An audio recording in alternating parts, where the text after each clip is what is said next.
Salamat nga pala sa Panginoon dahil meron na naman akong nakuhang sushi service nung nakaraan. Welcome back po mga kasushi sa aking mini vlog. Tara, samahan nyo ako sa aking racket. 30 person pala ang aking na-servicean nung araw na iyon. Kaya diskarte ko, nagsaing muna ako ng 1 kilong bigas dito sa bahay. At para pagdating ko doon ay 1 kilo na lang ang aking sasaingin. Pang 1 kilo lang kasi ang pwede kong i-prepare dahil sa liit ng aking mga gamit. Kagaya na lang ng rice cooker at hanggiri. Isama na natin dyan yung mahiwaga kong trolley. Saka na siguro ako mag-upgrade kapag marami na talaga ang aking mga customers. Kaya sa ngayon, pagtiyagaan ko muna ang mga ito. So yun nga, minekes-mekes ko muna yung sushi rice para lumamig na ito. At para mailagay ko na rin sa trolley. Pasensya na pala kayo sa aking boses ngayon kasi hindi pa bumabalik yung tunay kong boses. Yung boses na ala Michael Bolton ba? So yun nga mga kasushi, nagbihis na rin ako pagkatapos. Malayo-layo na rin pala ang nilakbay namin ng aking mga sapatos. Kaya sa mga haters ko dyan na mapanghusga, huwag kayong magsasawa. Kasi kayo ay aking mga inspirasyon. Habang nilalagay ko naman ang aking mga gamit sa maleta, si Alexander naman ay gustong sumama.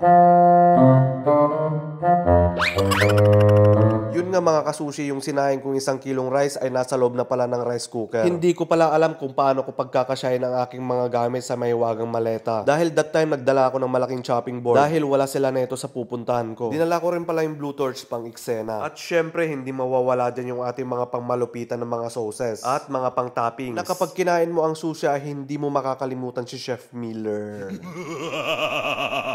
Charot! Ano yun, na-hypnotize? So yun nga, pagkatapos ay sinubukan ko na itong isara. Thank you Lord at nagkasya ang aking mga gamit. Damn! Para nga naman talaga akong uuwi ng Pilipinas, oh. Akala nila siguro chocolate ang laman ng aking mahiwagang maleta. So yun nga, nung na-ready ko na lahat ng aking mga gamit, umpisahan ko na ang aking biyahe. Sobra nga naman talagang bigat ng aking mga dala. Kasi dinala ko rin yung aking knives case. Buti na lang talaga matibay yung aking maleta na kahit mumurahin lang ito. Alam kong tatanungin nyo na naman kung saan ko ito nabili. Sa bangketa lang po.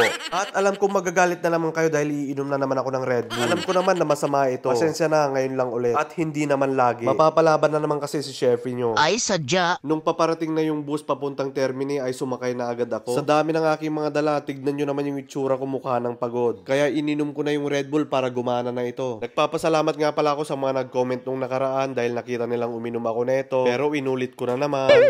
Alam ko naman na masama ito. Huwag po kayong mag-alala, last na talaga ito. Nung nakarating na ako ng Termini Station ay bumaba na pala ako dito. At bumili ng ticket para sa treno. Nung nakabili na ako ng ticket ay hinanap ko na yung treno na aking sasakyan. Grabe, muntik pa ako maiwan dahil napakalayo pala neto. At hinanap ko pa ito. Biruin mong dito ko pala matatagpuan sa dulo ng walang hanggan.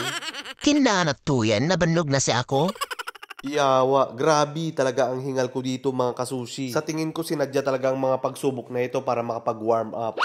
Tax Siapo, ang hirap talaga kumita ng pera. Sa wakas mga kasushi, nakarating na rin ako sa Ciampino. Parte pa rin ito ng Roma. Medyo may kalayuan lang konti. So lakad-lakad ulit palabas ng istasyon. Dahil nga may sumundo sa akin dito. Hindi ko na na-videohan yung labas ng sasakyan na sumundo sa akin. Tignan nyo naman ang loob. Grabe. Wow. Nahihiya kasi ako kasi yung privacy nila at baka magalit. Malapit lang pala sa kanila yung airport ng Ciampino. Nung nakarating na kami sa bahay nila, pinakita agad sa akin kung saan sila magpa-party. At grabe, napakaganda ng kanilang bahay. Wow.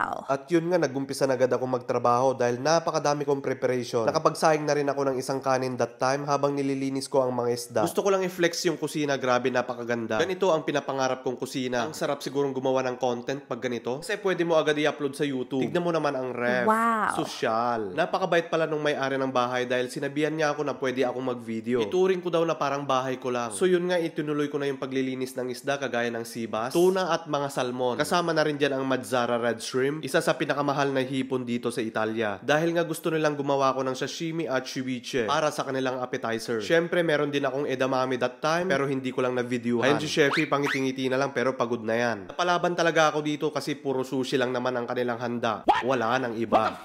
Nagluto rin pala ako ng mga tempura like tempura maki, tempura shrimp, pang filling. Kaya hataw talaga mga idol. Gumawa din ako ng sushi special like salmon gunkan with cream cheese. Mamaya ito torch ko ito. Kasi nga favorite ito nung magbe-birthday. Ganito pala ang nangyayari sa labas. Na kada gawa ko ay kanya-kanya namang kuha. Kagaya na lang ni ate, haya natikman niya lang yung sushi ko, patingin-tingin na lang siya. Hang gumana talaga yung mga malulupitang sauces ko. Na-hypnotize? Heto naman yung paliyab-liyab na sinasabi ko kanina. Gungkan lang siya na salmon with Philadelphia. May teriyaki sauce din ito sa ibabaw. Kaya habang tinutorch mo siya, nagkakaramel din siya. At syempre kasama na rin dyan yung lasa ng gas.